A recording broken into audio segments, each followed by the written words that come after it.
네, 그럼 시작하겠습니다. 예, 네, 컨퍼런스 마지막 시간으로 알고 있는데요.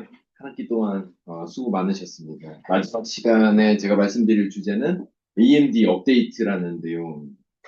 그래서 지금 AMD도 굉장히 아무튼 빠르게 또 변하고 있는 그런 질환 중에 하나여가지고요. 그게 어떤 업데이트들이 있는지 말씀드리도록 하겠습니다.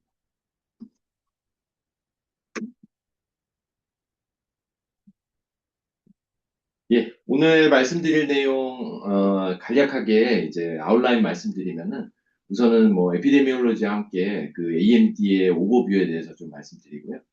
그다음에 진단 부분 그리고 치료 부분에 어떤 어드밴스가 있는지 말씀드리고 그리고 최근 시도되고 있는 거 향후 몇 년 후에는 또 어떤 치료의 하나의 어떤 패러다임을 바꿀 수 있는 그런 전략들에 대해서 말씀드리도록 하겠습니다.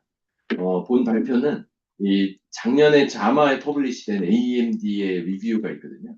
그 내용을 바탕으로 했고요. 그리고 어떤 최신 어떤 업데이트 부분은 이번에 AAO Subspecialty Day에서 소개된 내용들을 바탕으로 준비를 하였습니다. 우선 오버뷰 그리고 에피데미올로지 말씀드리면 우선 이제 아주 전 세계적으로 이리버서블한 센트럴 비전 로스의 아주 가장 리딩 코즈가 되겠고요. 더구나 이제 서구화되고 더 이제 발달할수록 그런 디벨롭드 컨트리일수록 AMD의 중요성은 더욱더 높아지고 있습니다. 특히나 이제 이게 노인성 질환이기 때문에 특히나 이제 노령화되고 있는 국내에서도 특히 문제가 되고 있고요. 국내 3대 실명 원인 질환이 당뇨막막병증, 황반변성, 녹내장입니다. 이 세 가지 실명 원인 질환들이 사실은 프리벌런스가 다 올라가고 있거든요. 당뇨도 사실 프리벌런스가 올라가고 있고, 황반변성도 그렇고, 녹내장도 마찬가지입니다. 특히나 황반변성은 2019년도에 20만 명이었는데요. 지금 23년도에는 거의 50만 명 가까운 가장 큰 증가율을 보이고 있습니다. 앞으로도 더욱 이런 큰 증가율로 인해 사회적인 문제가 될 수 있는 질환이라고 할 수 있습니다. 전 세계적으로도 지금 현재는 이제 약 한 2억 명 정도가 이완된 것으로 생각이 되고 있는데 2040년이 되면 거의 3억 명 정도로 이제 될 것으로 추산돼서 아주 빠르게 그런 인시던스, 프리벌런스가 올라가고 있는 질환입니다. 우선 패소피지올로지를 보시면은 이게 그 이제 자마 리뷰 논문에 나와 있는 그림인데요. 가장 중요한 건 에이징에 의한 체인지가 상당히 중요합니다. 노말 에이징에 의해서 어떤 일이 발생하냐면 이런 포토리셉터의 덴시티가 줄어들게 되고요. 이런 브룩스 멤브레인의 이제 리피드, 리포프로테인이 디파짓이 생기게 됩니다.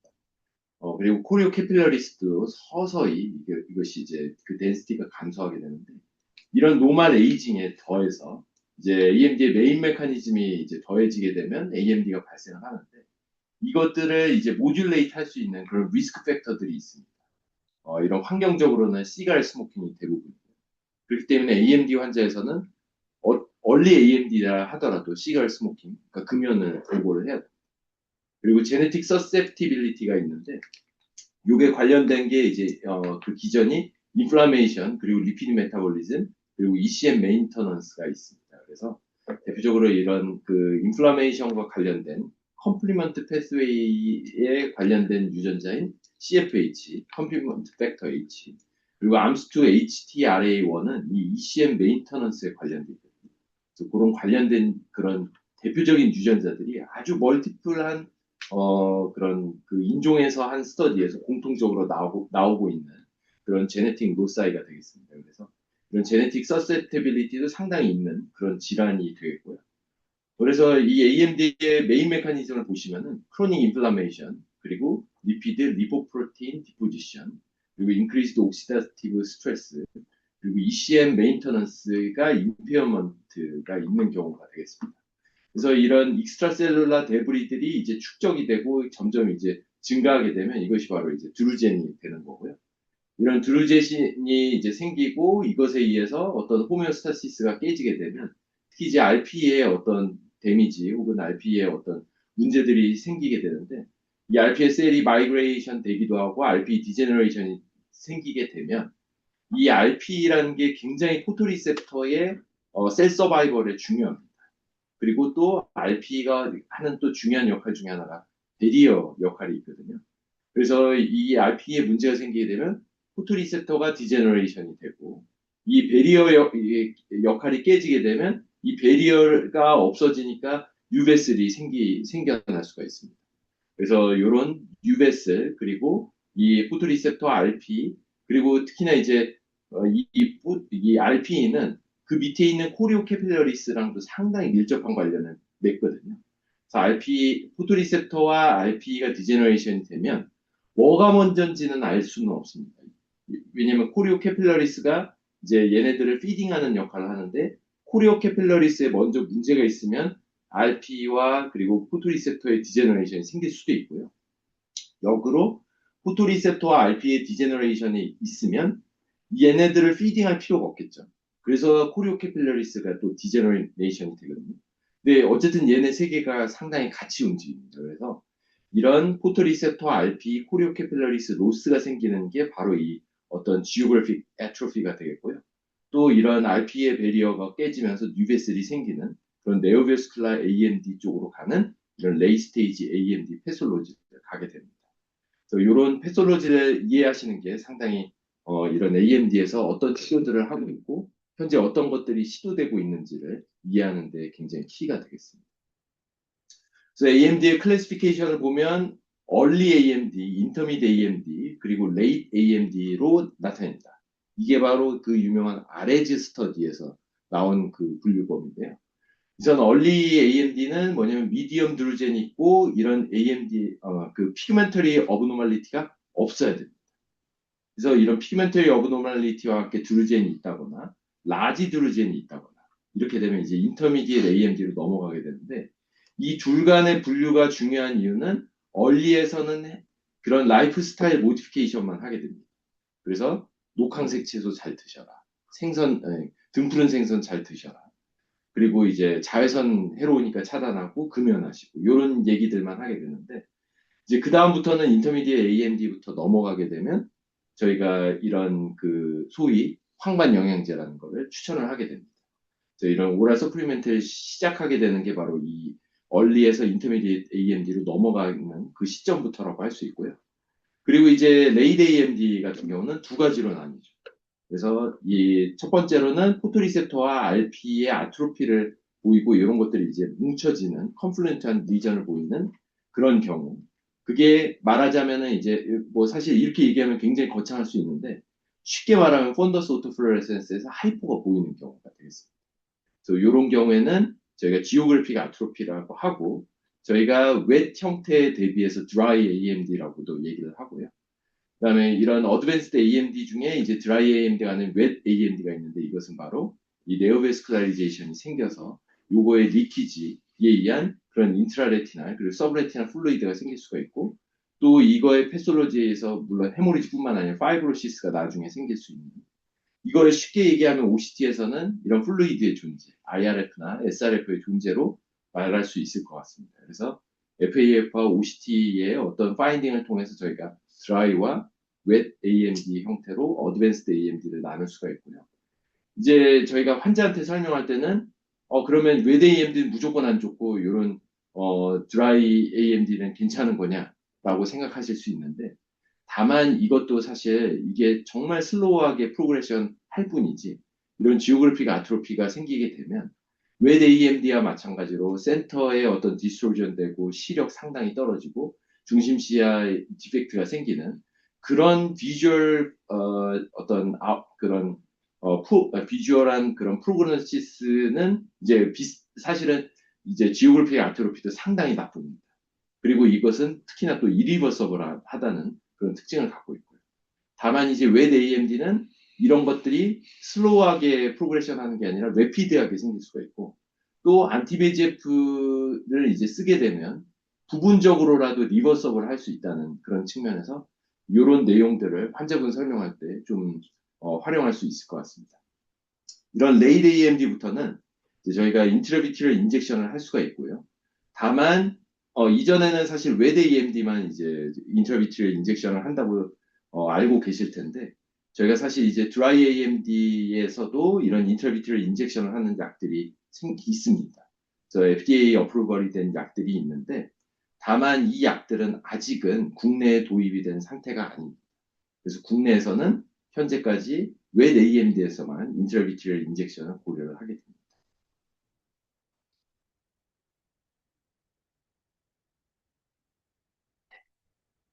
우선 이제 진단 면에서는 현재 이제 멀티모달 이미징을 모든 선생님들께서 이제 하고 계시고요. 이제 가장 주가 되는 그런 이미징 모달리티는 OCT고 여기에 이제 OCT NGO를 이제 쓸 수도 있고 안 쓸 수도 있습니다. 이 OCT NGO는 아직까지는 그래도 선생님들 얘기를 들어보면 좀 임상에서 활용하기는 조금 어려운 부분이 있다. 아주 선택적으로 활용한다. 이런 의견들이 대부분인 것 같고, 다만 이 OCT NGO가 이 마큘라 네오베스쿨라리제이션을 상당히 논 인베이시브하게 잘 디텍션을 할 수가 있습니다. 현재 굉장히 많이 또 기술적인 발전이 되어 있기 때문에. 그래서 이게 어떤 그 액티비티가 심하지 않은 이런 콰이어선트한 마큘라 네오베스쿨라리제이션이 있다면 OCT NGO를 통해서 그 여부를 알아보는 데는 상당히 도움이 되는 그런 모달리티라고 할 수 있습니다. 그리고 펀더스 오토플로레센스는 이제 이런 AMD에 의한 지오그래픽 애트로피를 저희가 가장 직관적이고 확실하게 볼 수 있는 모달리티이기 때문에 또 이런 패턴을 한눈에 저희가 보여주거든요. 공간적인 패턴을. 그래서 이걸 통해서 저희가 지오그래픽 애트로피가 어떻게 발전하고 또 속도가 어떨 건지 그런 부분들을 상당히 예측할 수 있게 해주는 면이 있습니다.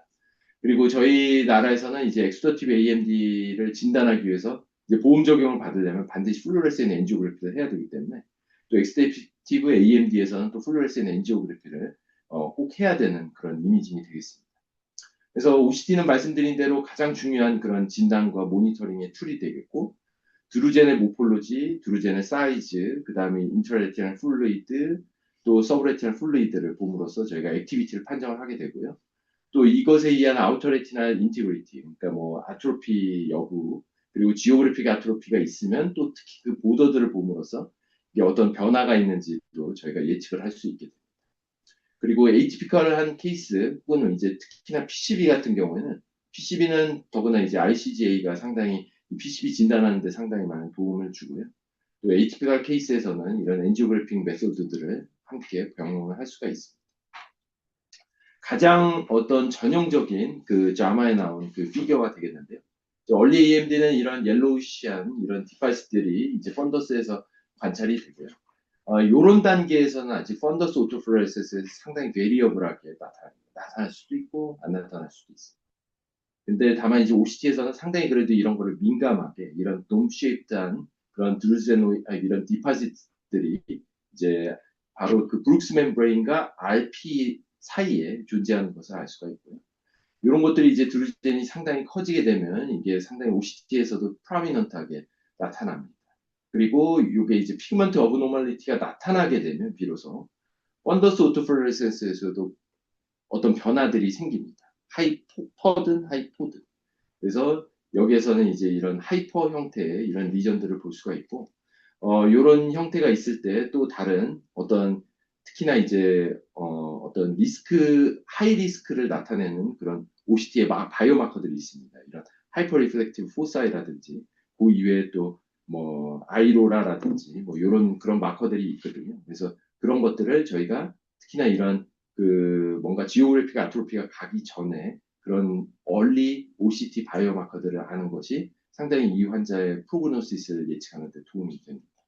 레이 스테이지 지오그래픽 아트로피는 다음처럼 이렇게 나타나고요. 제가 말씀드린 대로 펀더스 오토플레렌시스에서는 이제 하이포의 형태로 아주 그 말 그대로 지오그래픽하게 이런 경계가 아주 웰 디마케이티드한 리전의 형태로 보입니다. OCT에서는 이것을 보게 되면 그 딱 아주 칼로 도려낸 듯이 이렇게 버티컬하게 코로이달 하이퍼 트랜스미션이라고 하거든요. 그래서 이 코로이다의 어떤 이 안쪽에 있는 그런 스트로말 레이어라든지 그리고 라지 베슬 에어리어들을 상당히 많이 볼 수가 있고요. 그렇게 되면은 코리오 스클레랄 정션을 좀 더 아주 또렷하게 확인을 할 수가 있습니다. 이것을 바로 코로이달 하이퍼 트랜스미션이라고 하거든요. 그래서 이게 지오그래픽 아트로피의 가장 아주 대표적인 OCT 소견이라고 할 수 있습니다. 그리고 이제 레이스테이지 엑스더티브 AMD가 되게 되면 여기에서 펀더스에서 이제 헤모리지가 보이게 되는데 이런 뉴베슬에 의해서 이제 플루레센 엔지오그래픽의 리키지가 있고요. 그리고 OCT에서는 이제 인트라레티널 플루이드의 형태로 나타나게 됩니다. 이게 어찌 보면 이제 이미징 관련된 가장 기본적인 것이라고 할 수 있는데 이제 최근에 나타나고 있는 어떤 그런 변화들을 말씀드리면 이제 이런 OCT 적용 이제 분석에 있어서 AI를 상당히 많이 이용을 하게 되었습니다. 그래서 특히나 이제 드루젠 볼륨은 저희가 눈으로 대중하기도 좀 어렵고 결국 볼륨으로 저희가 계산해야 되는데 이런 드루젠 볼륨을 계산한다든지 하이퍼리프렉티브 포사이를 디텍션한다든지 그리고 지오그래픽 아트로피의 그로스 레이트를 이제 AI가 이걸 계산을 해줌으로써 저희가 지오그래픽 아트로피의 어떤 변화 양상도 OCT를 이용해서 알 수가 있고요. 또 이제 가장 큰 변화라면 지금 사실 미국에서는 상당히 활발하게 좀 활용이 되고 있는 것 같은데 홈 OCT를 들 수가 있습니다. 다음처럼 이제 집에다가 이제 OCT 디바이스를 갖다 놓고 이게 어떤 변화가 있을 때 이게 의사에게 노티가 가게 됩니다. 어떤 변화가 있으면. 그래서 요거를 하게 되면 굉장히 좋은 점은 이런 아주 조기에 이런 엑스더티브 컨버전이 됐을 때 이것을 빨리 디텍션을 할 수가 있거든요. 그러면서 어떤 재발이나 이런 소견이 있을 때 얼리 디텍션하고 얼리 매니지먼트가 가능하도록 되어 있습니다. 이렇게 하면 좋은 점은 저희가 어쨌든 이게 방문 횟수를 좀 줄일 수가 있겠죠. OCT 모니터링 하게 되니까 좀 늘릴 수가 있습니다. 안심하고. 왜냐면 변화가 생기면 빨리 올 테니까. 그래서 이런 위지 벌든을 줄여줄 수가 있고 또 이런 재발이 생겼을 때 많이 진행하기 전에 빨리 치료를 함으로써 이런 아주 타임리한 치료도 이제 할 수가 있고 또 이렇게 되면 인젝션 횟수도 사실은 줄일 수가 있어요. 제가 TNE는 사실은 어쨌든 재발을 안 하더라도 주사를 하잖아요. 이거는 정말 아주 얼리 리커런스 때 저희가 주사를 함으로써 어쨌든 주사 횟수도 줄일 수 있는 그런 측면이 있습니다. 그래서 저희 이것의 어떤 클리니컬 임팩트는 이 엑스레이션 쪽으로 가는 컨버전을 빨리 디텍션해서 인젝션 횟수도 줄이고 또 그럼으로써 빨리 뭔가 인터벤션이 됨으로써 더 아웃컴도 좋게 할 수 있지 않을까라는 이제 생각을 하고 있고요. 또한 이제 이런 AI 베이스드 OCT 어널리틱스 그리고 홈 OCT 등을 통해서 저희가 CNV 액티비티를 좀 더 이제 잘 프레딕션 할 수 있는 그런 또 측면이 있습니다. 그리고 GA 그로스도 마찬가지로 이런 그로스 레이트를 OCT로 상당히 저희 분석을 잘 할 수 있기 때문에 이런 것들을 저희가 잘 프레딕션을 할 수가 있고요. 또 이런 것들은 저희가 이제 안티비지에프 치료의 어떤 디시전 메이킹 하는데 참고할 수 있을 뿐만 아니라 지금 미국에서는 사실 컴플리먼트 이니비터 세라피를 인트라비트리얼 인젝션을 하고 있기 때문에 이런 결정을 하는데도 상당히 도움이 되는 정보를 줍니다. 그리고 저희가 이제 하이리스크 마커, 특히나 이제 드루젠 볼륨이 증가한다든지 이런 부분들은 사실 임상에서 간과되기가 사실은 굉장히 쉬운데 이런 것들을 저희가 잘 확인을 할 수가 있고 또 레티큘러 슈도드루젠이라는 게 있는데 드루젠은 원래 이제 이런 브룩스 멤브레인과 RP 사이에 생기는 디파짓이라면 레티큘러 슈도드루젠은 서브레티난도 그 RP 위에 생기는 이렇게 삼각형처럼 뾰족하게 나타나 있는 그런 드루젠을 얘기합니다. 또 이런 것들이 이제 레이 스테이지 AMD, 특히 어떤 지오그래픽 아트로피에 굉장히 중요한 프레딕터이기 때문에 이런 것들도 이제 잘 디텍션을 할 수가 있고 그런 것들에 대해서 아주 오버럴하게 이런 레티큘러 슈도드루젠에 대한 정보를 줄 수가 있기 때문에 상당히 이런 AI 베이스드 OCT 어널리틱스가 이런 하이 리스크 마커의 어떤 정성적 그리고 정량적인 정보를 줌으로써 이런 그 저희가 좀 더 잘 예측을 하는 데 도움이 될 수 있게 됩니다. 그리고 또 이제 중요한 요즘 나오는 이 개념 중에 하나는 아이로라, C로라라는 게 있는데, 아이로라는 인컴플리트한 아우터 레티나 아트로피입니다. 다만 그런 게 온고잉하고 있다고 생각하시면 되는데, 이런 아우터 레티나가 완전히 다 싹 가라앉지는 않은, 그리고 RP도 어느 정도 남아있는 그런 상태라고 보시면 되겠고, 다만 이런 RP 디제너레이션 그리고 아우터 레티나의 체인지들이 진행 중인 상태이기 때문에 나중에 지오그래픽 아트로피, C로라의 형태로 상당히 잘 가게 됩니다. 네, 그리고 이외에 이제 OCT NGO를 이용해서 서브클리니컬 마클라 네오베스쿨라이제이션을 좀 더 잘 활용을 할 수 있고 이것이 또 AI 베이스드와 이제 같이 결합이 되면서 이런 부분들을 저희가 예측하는 그런 알고리즘들이 많이 활발하게 개발이 되고 있습니다.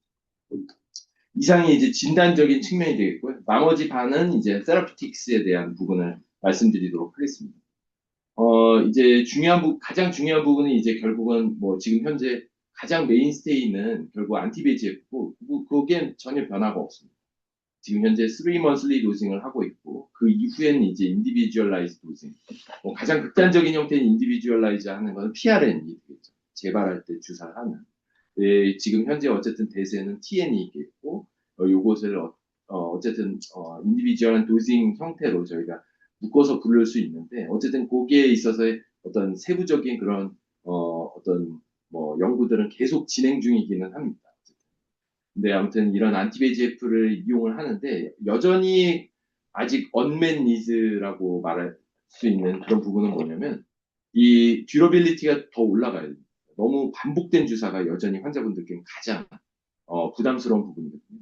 그래서 이거를 좀 더 길게 가도록 한번 주사 이렇게 하려는 노력들이 아직도 계속 되고 있고 그리고 또 이런 치료들을 이제 정책적으로는 코스트 이펙티브하게 가려고는 하는 그런 부분들이 있습니다. 그래서 지금 현재 이런 방향들로 지금 이런 치료 쪽이 계속 이렇게 좀 조금씩 변하고 있는데 최근 들어서 이제 나온 그 약제 중에 하나가 아일리아 HD라고 해서 원래 기존 아일리아가 2mg인데 8mg으로 4배 올린 용량입니다.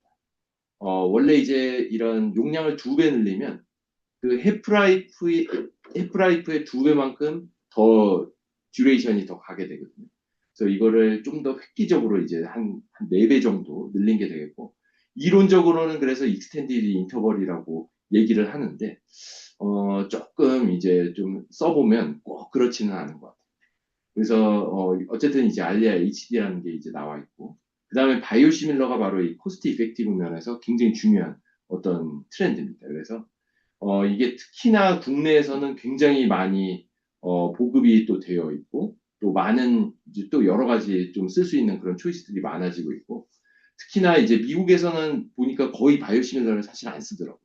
그 이유가 코스트 이펙티브 하지 않습니다. 별로. 그 약간 약가 인하가 별로 크지 않거든요. 약간 10% 정도.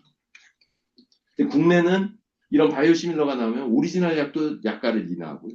거기서 더 내립니다. 그리고 하나의 어떤 그런 그 제품들이 나올 때마다 가격을 더 다운하거든요. 지금 정말 많이 싸졌습니다. 그래서 지금 현재는 어쨌든 라니비존, 루셈비스, 아멜리브라는 게 있고 아필리버셉은 지금 이제 가장 메인으로 계속 개발되고 있는 영역인데 아이덴젤트, 아필리브 이제 비젠풀이라는 것도 9월에 어프로브 됐거든요. 물론 아직 이제 보험이나 이런 거는 적용되는 거는 조금 더 걸린다고는 하지만 아무튼 현재 세 개가 나와 있습니다. 그리고 또 이제 현재 쓰고 있는 또 신약으로는 이제 사실 뭐 신약이라고 하긴 좀 되긴 했습니다만 바비스모라는 약이 있고 이거는 베제프 A 기존의 그 안티 베제프 효과뿐만 아니라 엔조포에린 2를 이제 하는 듀얼 액션으로 이제 뭔가 좀 더 리프렉터리한 케이스들에서 좀 더 잘 들을 걸로 생각을 하고 개발된 약이 되겠습니다. 그래서 이런 약계의 어떤 비헤이비어를 결정하는 굉장히 중요한 부분이 뭐냐면 몰레큘러 웨이트입니다. 그래서 이 몰레큘러 웨이트를 보면 사실 이게 어떤 그 듀러빌리티 이슈를 보일 건지는 이제 어느 정도 예측이 가능한데요. 이렇게 이제 브롤리시주마, 라니비주마, 아플리버스, 베버시주마, 파리시마 이렇게 5가지 크게 쓰고 있는 것들을 딱 나눠보면 이게 브롤리시주마과 라니비주마는 비슷하고요. 그 다음에 아플리버스, 베버시주마, 파리시마비 또 몰레큘러 웨이트 비슷해서 어떤 그 비헤이비어는 비슷합니다. 그래서 이 브롤루시주마과 라니비주마는 상당히 몰레큘러 웨이트이 작기 때문에 헤프라이프가 짧은 약들이 되겠고 아플리버스, 베바시주마, 파리시맙은 이제 이런 몰레큘러 웨이트이 상당히 길기 때문에 그만큼 디퓨전돼서 빠지는 속도가 느려서 좀 더 오래 남아있다고 보시면 되겠습니다. 그래서 파리시맙이나 아플리버셉이 상당히 이런 기존의 약들보다는 조금 더 오래 갈 거로 생각을 하는데 다만 이제 브롤루시주맙은 그걸 보완하고자 몰라 콘센트레이션을 엄청나게 올렸거든요. 그래서 이것도 사실은 상당히 오래가는 약 중에 하나이긴 합니다. 그래서 이런 약이 하나 나오시게 되면 이게 어떤 비헤이비어를 보일 건지는 몰레큘러 웨이트를 우선 보시고 그 다음에 몰라 콘센트레이션을 보시게 되면 이게 어느 정도 지속될 거다 이런 것들이 어느 정도 예측을 할 수 있는 부분이 있습니다. 예. 그래서 그게 이제 지금 현재 안티베이지에프에 대한 내용이 되겠고 지오그래픽 아트로피에 대한 부분이 사실은 조금 생소하신 부분이실 텐데, 일단 이거는 FDA 어프로브된 두 가지 약이 있습니다. 다만 국내에는 아직 승인이 되어 있지 않고요. 이제 대표적인 약이 두 가지가 있는데, 팩세타코플랜이라는 약이 있고, 이제 브랜드명으로는 사이포브리라는 약이 있습니다. 그래서 요거는 이제 컴플리먼트 패스웨이 이니비터가 되겠고, 요거를 했을 경우에 이제 GA 리전의 어떤 진행, 프로그레션 레이트를 16에서 22% 정도 줄인다고 옥스 그리고 널비라는 그 트라이얼에서 증명한 바 있고요. 그 다음 이제 또 다른 캔디데이션 C5 이니비터가 어차피 마찬가지로 컴플리멘트 패스웨이 이니비터가 되겠는데 이게 아반시카타드 페골이라는 약이 있습니다. 그래서 브랜드명은 아이저베이라고 하는데 이것도 마찬가지로 비슷한 정도의 그런 그 GA 리전의 그 프로그레션 되는 거, 넓어지는 거를 이제 줄여줄 수 있다고 되어 있는데요. 다만 이 약들의 문제는 지금 현재 뭐냐면 이 주사들을 한다고 해서 전혀 비전 인프루브가 되는 게 아니에요. 안티베이지에프는 사실 그래도 상당 부분의 환자분들이 그래도 주사하면 좀 보이는 게 낫다고 하셔가지고 주사를 반복적으로 맞으셔도 별 거부감이 없는데 이건 전혀 비전 인프루브가 없거든요. 그렇기 때문에 이거를 또 계속 사실 이 트라이얼에서는 먼틀리 혹은 바이먼틀리로 주사를 했어요. 그래서 이 환자들을 전혀 비전 인프루브도 없는데 리피티드 인젝션을 해야 된다. 환자를 끌고 가기 매우 어렵습니다. 그리고 이게 사실은 이제 그야말로 골 자체가 이 프로그레션을 슬로잉 하는 거거든요. 그래서 이게 사실 정말 이게 얼마나 환자분들의 컴플라이언스를 협조를 이끌어낼 수 있을지는 정말 저도 아직은 잘 모르겠습니다. 더구나 또 이 약들의 문제가 뭐냐면 엑스더티브 AMD로 컨버전이 잘 됩니다. 예. 그렇기 때문에 이것도 상당히 문제고 또 이제 요 주사를 했을 때 이런 논 인펙셔스 UVITS 같은 인플라메이션이 생길 수가 있거든요. 그래서 요 부분들 때문에 EMA, FDA는 어프로브를 했습니다. EMA, 유럽의 그런 에이전시에서는 이걸 리젝을 했습니다. 그래서 유럽에 못 들어가고 그러면서 지금 전 세계로 보급되는 게 지금 상당히 브레이크가 걸린 상태거든요. 그래서 국내에도 아직 보급이 안 돼 있고 어떻게 될지는 모르겠습니다. 그런 상태고요. 그리고 이게 사실은 이제 그 리전에 따라서, 그리고 리전의 어느 정도 심하기에 따라서, 그런 거에 따라서 저희가 인디비주얼라이즈 트리트먼트를 해야 될 것 같고, 일반적인 GA가 있다고 해서 무조건 써야 되는 약은 아닐 걸로 보여집니다. 포토바이오 모듈레이션 상당히 이번에 AAO 학회 갔더니 이제 좀 핫하더라고요. 이거는 사실 저희 IPL처럼 이런 레드 투 니어 인프라레드 라이트 에너지를 이제 그 망막에 쪼여줌으로써 이제 마이토코드리얼 펑션을 좋아지게 하고 옥시다티브 스트레스를 줄여주고 인플라메이션을 모듈레이트 할 수 있다라고 얘기를 하는데 과연 그럴지는 사실은 모르겠고요.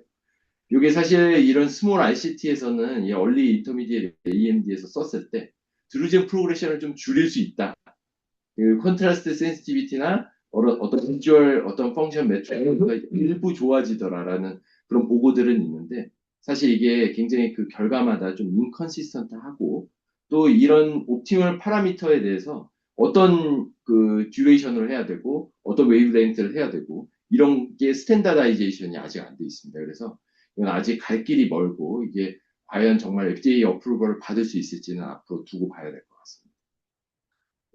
진세라피는 이제 최근에 또 굉장히 또 화두가 되고 있는 치료인데 이제 안티-VEGF 진 딜리버리를 함으로써 말하자면 이제 이 진세라피를 함으로써 뭐 아일리아 같은 약을 망막이 만들어내도록 하는 거예요. 그렇게 함으로써 이제 한 번 해서 끝난다라고 하는 거거든요. 왜냐면 계속 프로덕션 할 테니까. 그래서 이런 안티베이지프 프로테인을 인코딩하는 진을 딜리버함으로써 계속적인 롱텀 임팩트를 보려고 했는데 실제로 트라이얼을 해보면 이러한 자들도 안티베이지프 주사를 해야 됩니다. 네, 그런 경우들이 상당히 많아서 아직까지 요 롱텀한 결과들이 나와봐야 하고 어쨌든 이게 사실 서브레티널 딜리버리를 해야 되는 거거든요. 그걸로 인한 데미지들이 있습니다. 서지컬 컴플리케이션도 있고 그래서 이런 부분들은 앞으로 지켜봐야 될 것 같고 이런 것들을 좀 보완하기 위해서 ADBM 20이라는 게 이제 인트라비트리얼 인젝션을 하도록 되어 있는데 이런 롱텀한 결과는 아직 좀 지켜봐야 될 것 같습니다.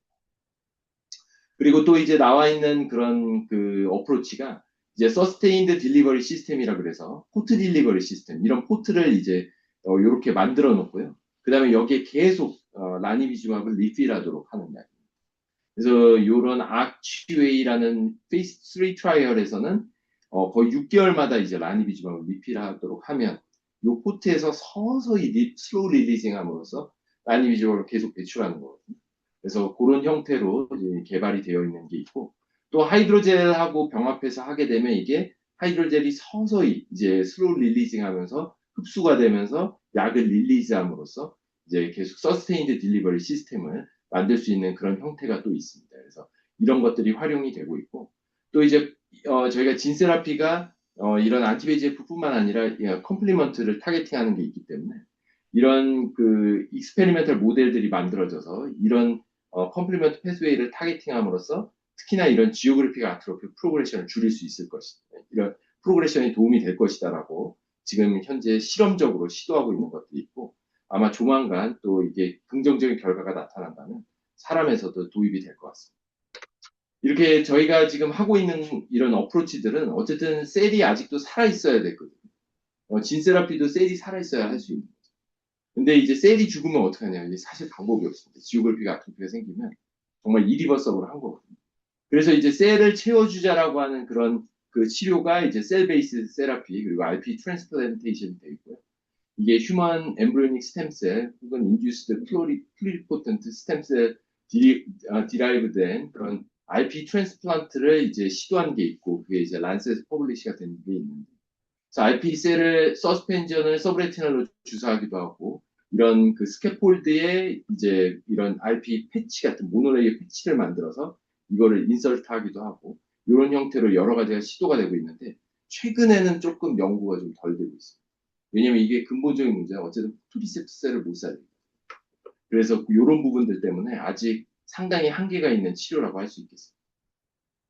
다만 저희가 옵토제네틱 그리고 레티널 프로스테시스, 그러니까 인공망막이라는 어프로치는 이제 이너 레티날 뉴런이 인텍트하다면 결국 아우터 레티나에서 이제 라이트를 받아서 시그널을 이제 이너 레티나로 보내고 이너 레티나가 결국 이제 저희가 비주얼 패스웨이를 통해서 저희는 이 오스피탈 콜텍스로 보내게 되는데 어쨌든 이런 이너 레티나를 라이센시티브하게 만드는 그런 옵신이라는 걸 이용해서 이제 시그널을 제너레이션 하도록 하는 거죠. 빛이 오면.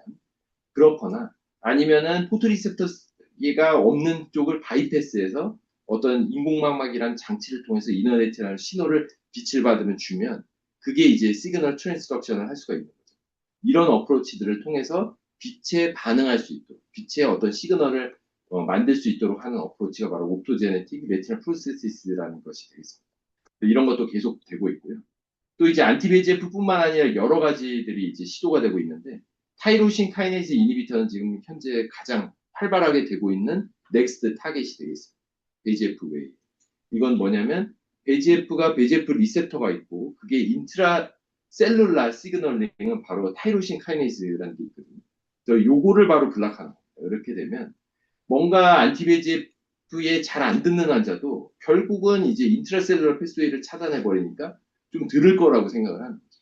그래서 이런 것 때문에 이제 개발된 약들이 있는데 아직 그렇게 아주 드라마틱한 이펙트는 아닌 것 같긴 합니다.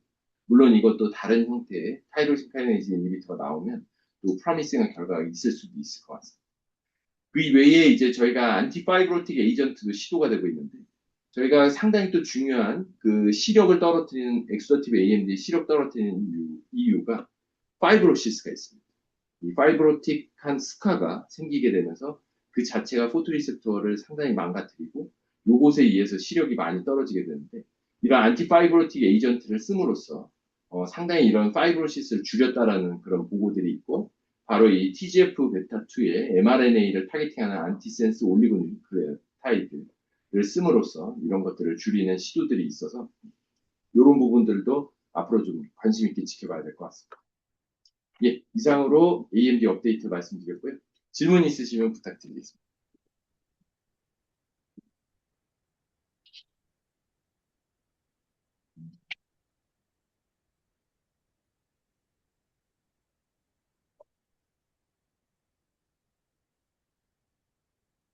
아니, 좋은 강의 감사드립니다. 제가 질문이 하나 있는데, 왜 AMD에서 계속 이제 로딩 끝나고 T&E를 이제 하실 때 한 1, 2년 지나고 안정화가 된 상태에서 혹시 언제쯤 주사를 교수님께서 끊어보시는지 궁금합니다. 저는 현재 어쨌든 T&E를 하고는 있는데요. 조금은 이제 그 T&E를 하는 것도 사실은 조금 다르기는 한데 예를 들어 PCB라든지 이런 해모리지가 상당히 또 문제가 되고 그것에 의해서 굉장히 뭔가 또 시력적인 예후가 별로 안 좋을 걸로 생각되는 분들은 T&E를 바로 하고요. 다만 그렇지 않은 분들 같은 경우에는 제가 일단 3 먼슬리 로딩 도스를 한 다음에 약간 PRN처럼 그 먼슬리로 봅니다. 그래서 이 환자가 이제 재발하는 딱 그 기간이 있겠죠. 그러면 그 기간을 바탕으로 해서 그때부터 TNE를 시작하는 거거든요.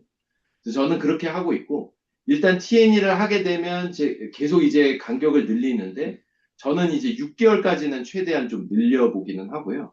그 6개월째에 계속 그래도 이게 계속 6개월마다 재발이 계속 없다. 그러면은 한 두 번 정도 이렇게 봤을 때도 재발이 없으면 저는 그때 이제 완전 PRN으로 돌려버립니다. 그래서 그냥 경과 관찰만 하고 이제 재발할 때 빨리 오시라고 얘기를 드리고 그렇게 하고 있습니다. 감사합니다.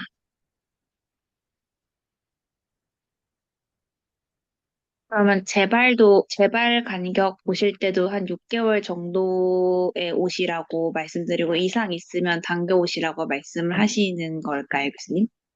근데 PRN을 하게 되면 아무래도 조금 불안한 부분이 있기는 해서요. 네. 그거보다는 조금, 그러니까 뭐 6개월 보는 분도 있고요. 너무 이제 이 뭐 어떤 패솔로지라든지 이런 게 사실 그 경과를 봤을 때 너무 깨끗하시면 그렇게 하기도 하는데요.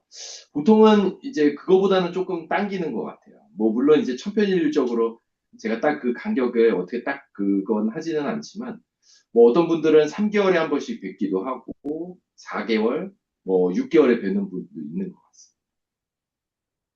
감사합니다.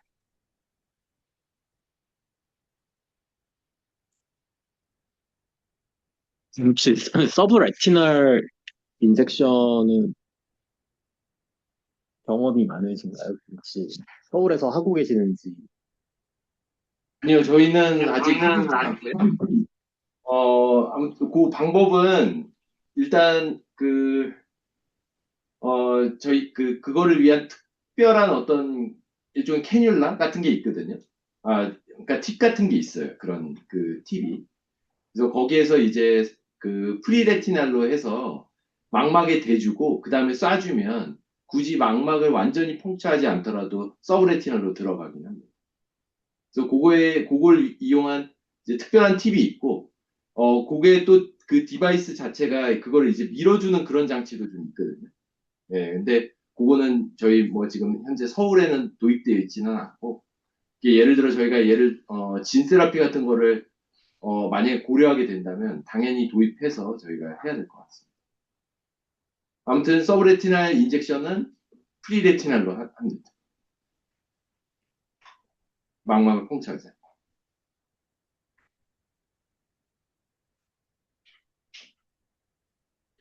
지금 제가 질문 하나 네네. 드리겠습니다. 네. 저희는 아무래도 그 사양처럼 그 드루젠 드리븐한 AMD가 좀 적고 음, 드루젠 없이 AMD가 생기는 경우가 많지 않습니까? 네네. 그런 경우에 있어서 그 안티비르스표를 처음에 시작할 때 있어서 그런 상태를 보고 어떤 약을 좀 더 선호하시고 이런 것들이 있으실 것 같은데 한번 예. 말씀해 주시면. 사실 근데 제가 아주 꼭 드루젠 때문에 제가 어떤 약의 그런 거를 바꾼다거나 그러지는 사실은 않고요. 다만 조금 그런 약제 선택에 있어서 제가 영향을 미치는 부분은 저는 사실은 PCB는 조금 더 이제 좀 더 스트롱한 약 쪽으로 이제 생각을 하고 있고, 좀 더 이제 예를 들어서 파키코로이드, 그런 이제 코로이드가 조금 더 이제 두꺼운 형태면 조금 더 페네트레이션이 좋은 그런 브롤리시주맙이라든지 네. 아일리아라든지 뭐 아무튼 뭐 그런 쪽으로 좀 더 생각을 하고 있습니다. 그래서 드루젠 때문에 사실 제가 바꾸진 않고요. 결국 아, 네. 이게 지오그래픽 아트로피에 대한 부분을 좀 생각을 하긴 해야 되는데 아직까지는 사실은 그런 정도까지 고려를 하고 있진 않아요. 다만 어떤 코로이달 모폴로지는 보고 또 이제 진단 자체가 이제 PCB 쪽이라면 조금 더 그런 쪽으로 더 선호합니다. 네.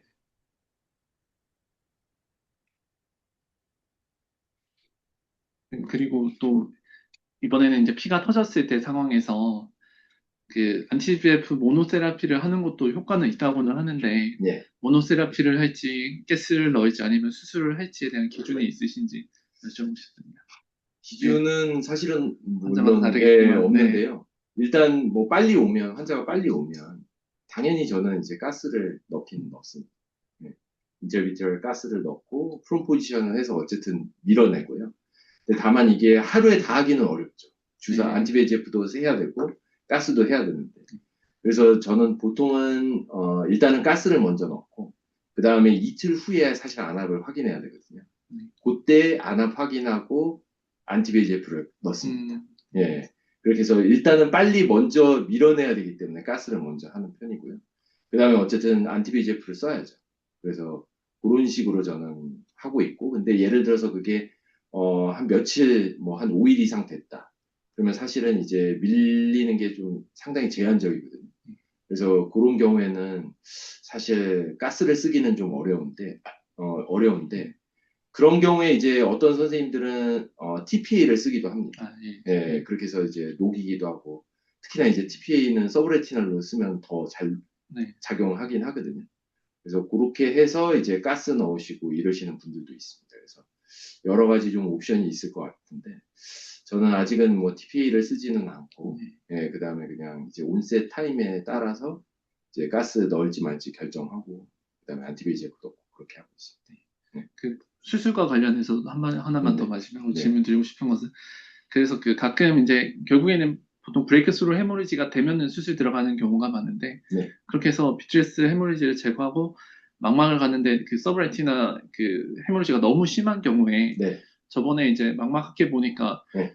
레티노토미를 하고 헤모리지를 클라스 이렇게 빼던데 네. 그렇게까지 할 필요가 있는 건지가 좀 궁금해요. 저는 가급적이면 사실 레티노토미 잘 안 해요. 예, 왜냐면 그렇게 됐을 때 결국 그것 때문에 RD 리스크가 너무 높거든요. 네. 왜냐면 그렇게 해서 서브레티나에 있는 그런 헤모리지를 다 제거하기도 어렵고 네. 그렇게 했을 때 이 레이저 마킹도 잘 안 되기 때문에 상당히 문제가 되거든요. 물론 이제 대부분은 SO를 넣기 때문에 네. 어쨌든 좀 버티고 나중에 또 레이저를 할 수는 있습니다. 그렇긴 한데 사실은 저는 그런 방향을 전혀 선호하지 않고요. 이제 그런 경우에 어쨌든 BTRS에 있는 헤모리지는 클리어를 네. 하고 안티비지에프는 주기적으로 이렇게 하면서 추가적인 브레이크스루 헤모리지는 막는데 SO를 해서 어쨌든 그렇게 하고 나머지는 서브레티널로 흡수시켜버립니다.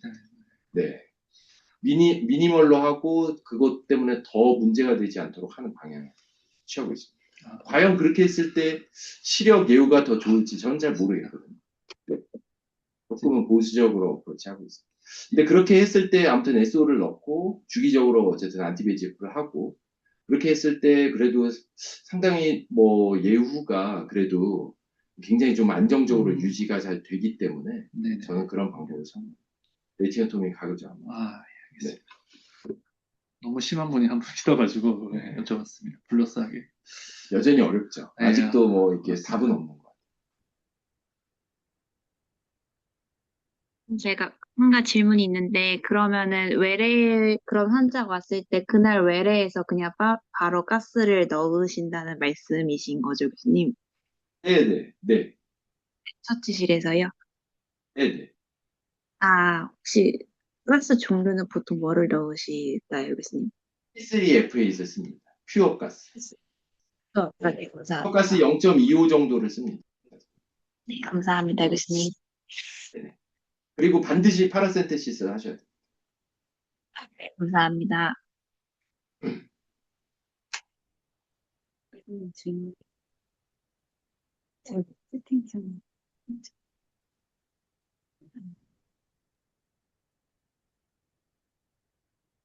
저희 예. 채팅창에 강 교수님께서 질문을 해주셨는데요. 약제 내성이 생기는 기전이 상체 형성이 주 원인인가요? 라고 질문 남겨주셨습니다.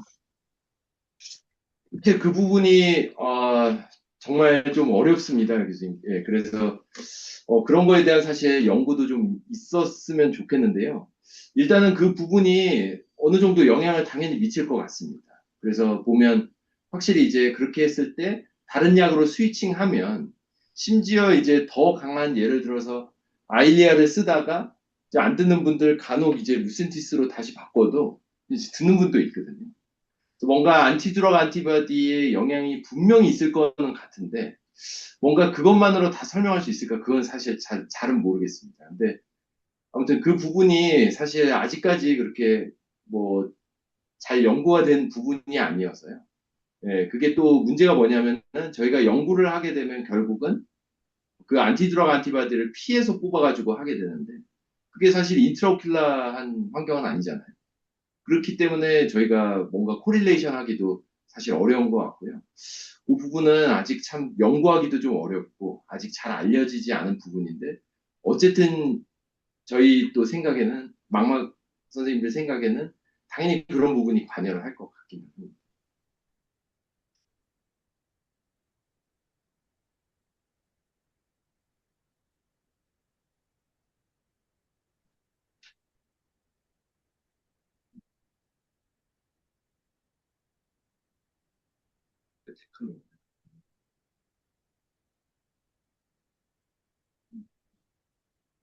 예, 그러면 이제 더 질문 없으시면 이상으로 마치도록 하겠습니다.